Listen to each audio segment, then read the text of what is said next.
All right, we're getting very close here to putting this back together. I'm going to slowly move this in and see how we can get it all matched up.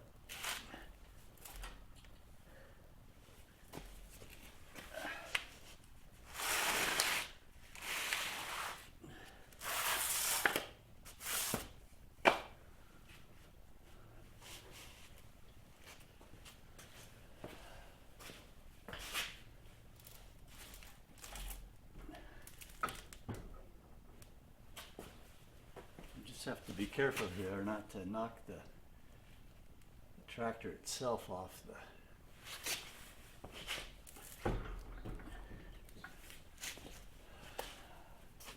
its stand.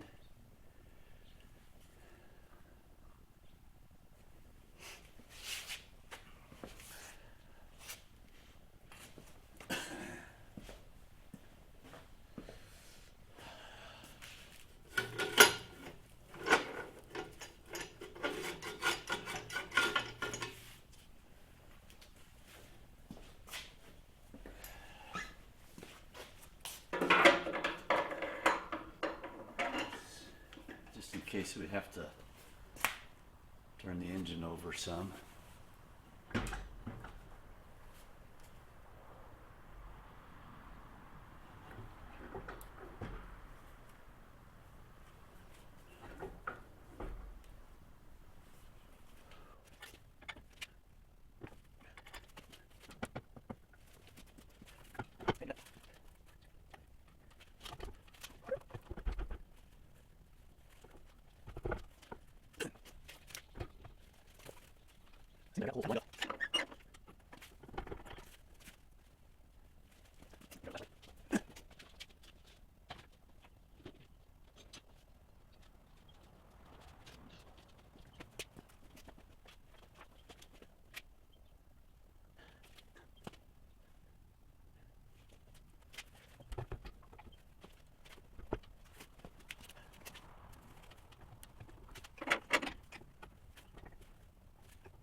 Well,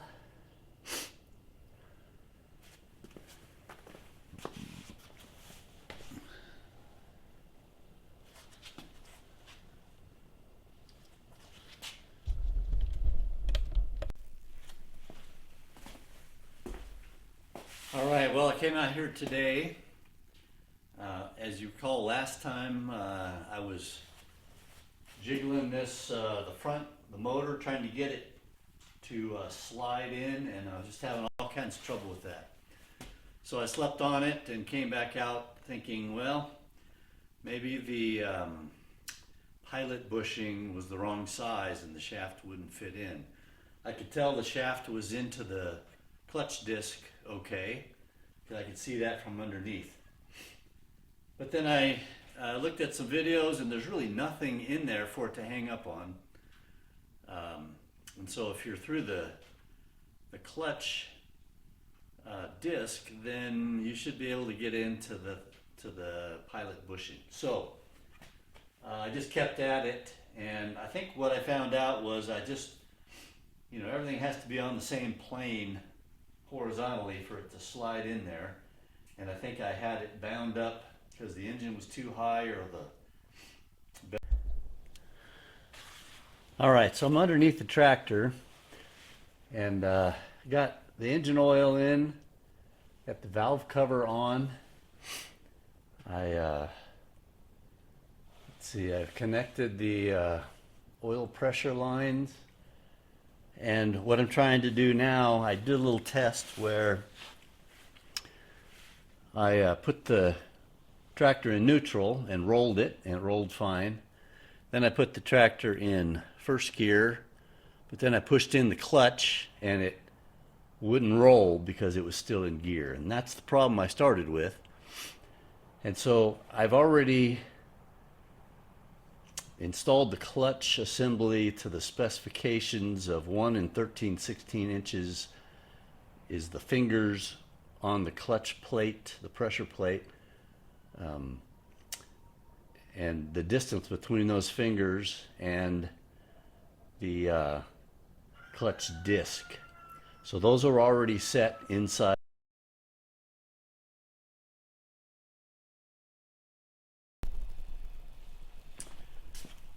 All right, well, we finally achieved the completion of the clutch replacement process on this 1941 Allis Chalmers B. And it didn't go very smoothly. I had a lot of trouble separating the tractor and putting the tractor back together and getting everything lined up. That was quite a chore. It's not just as simple as it seems. And so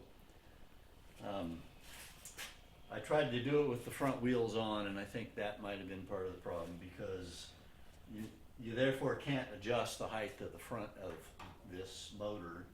All you can adjust is with the crane is to lift the rear of it. And then I put some 2x6s bolted to the bell housing here to support the front of the tractor. The bell housing, actually the back of the tractor.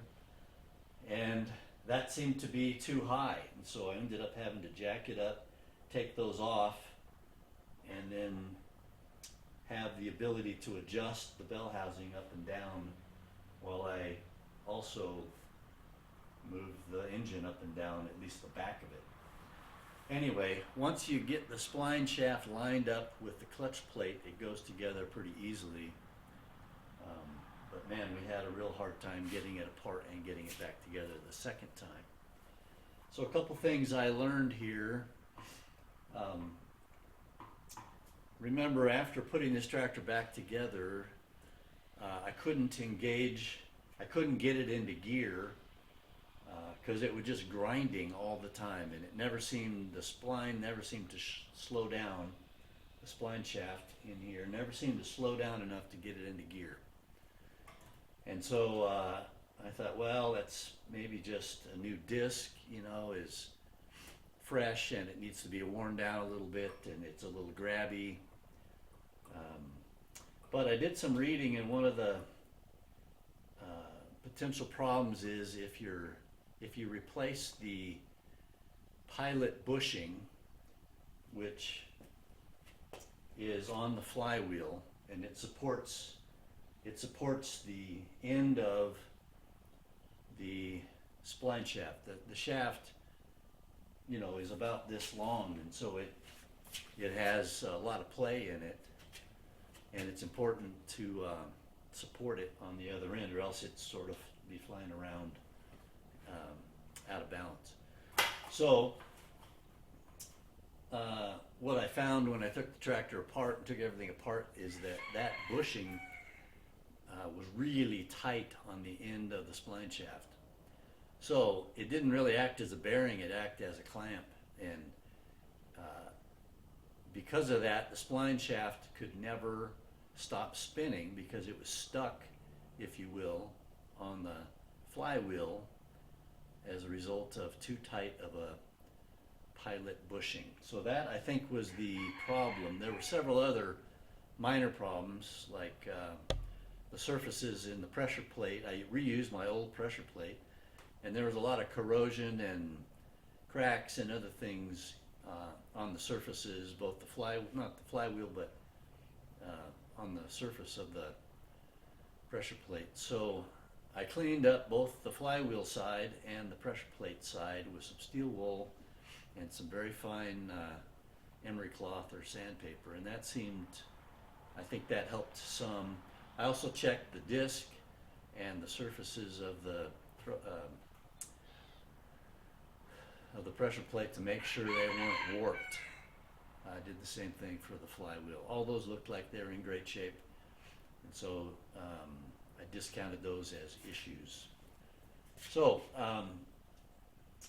it was the pilot bushing that was the problem. So I bored out the center of that just slightly with some very fine grit paper and also some steel wool, and cleaned it many times and wire brushed it and lubed it with oil instead of grease, because it gets oil from the wick, which I left in there, that comes out of the rear seal of the engine, out of the crankshaft, the rear of the crankshaft. So once I fixed all that, I was able to put the tractor back together, and that was difficult until I figured out you had to line up the spline shaft, and I kept looking up through the inspection hole and then pulling the pieces together, and once I got that lined up by turning the flywheel, it slid right together with no problem. And it was just a trick to get all the angles correct, to get everything parallel and everything situated, the spline shaft, the disc, the pilot bearing on the engine side, and so forth. It was all very tricky and took a long time, but I finally got it. So I'm getting pretty good at taking tractors apart and putting them back together, at least this one.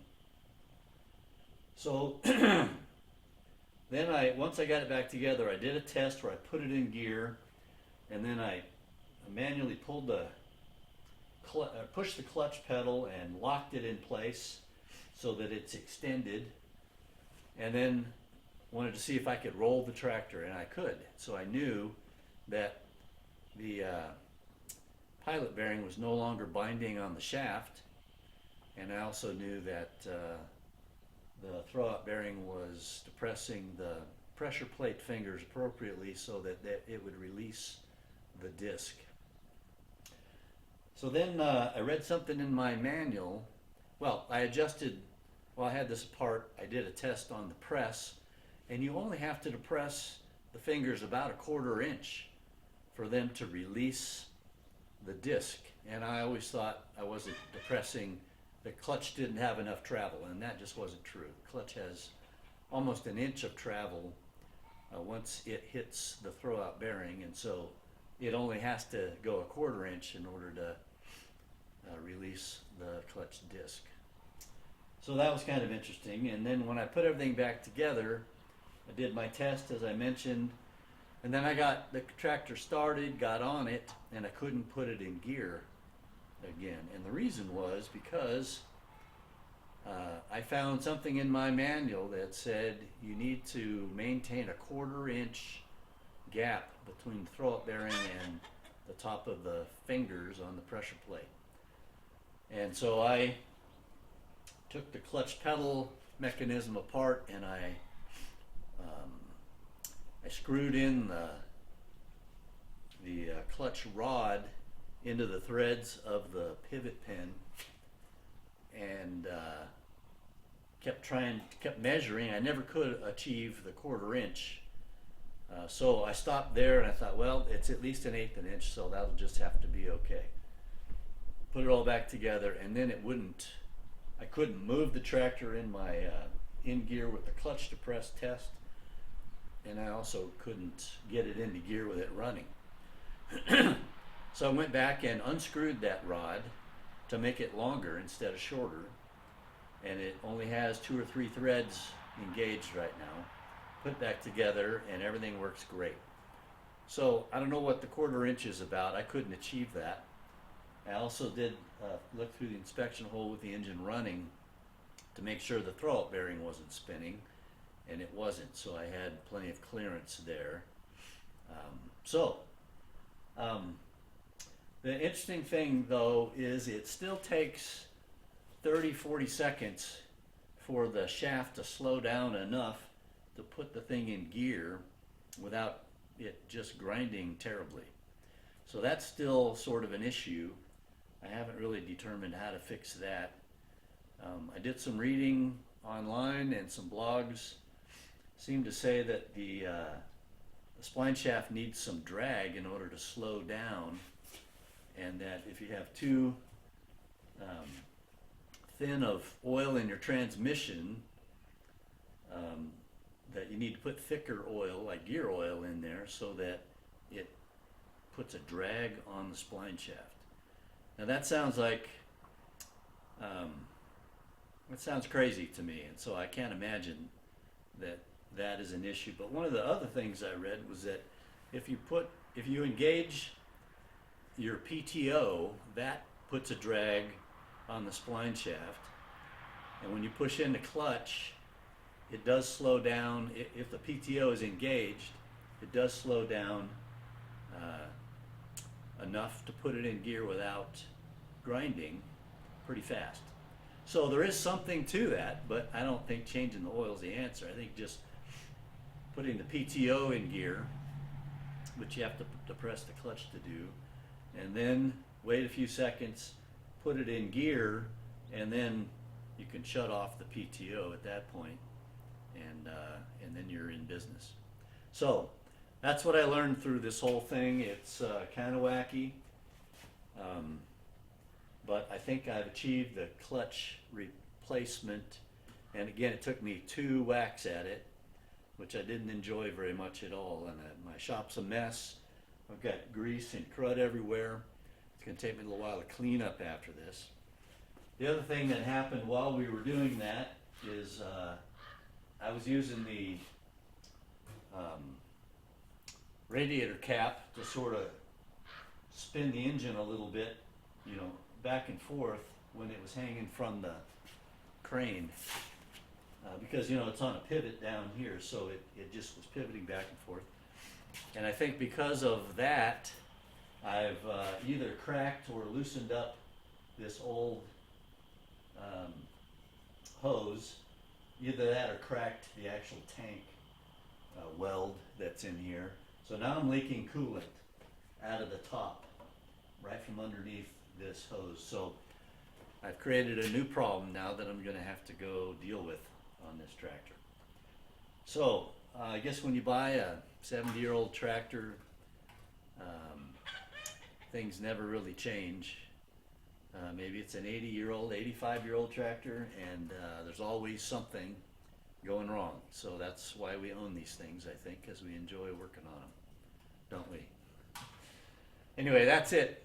So thanks for hanging in there. This has been a long ordeal, and I think I finally got it. So there you go. The clutch replacement on a 1941 Allis Chalmers B manual start.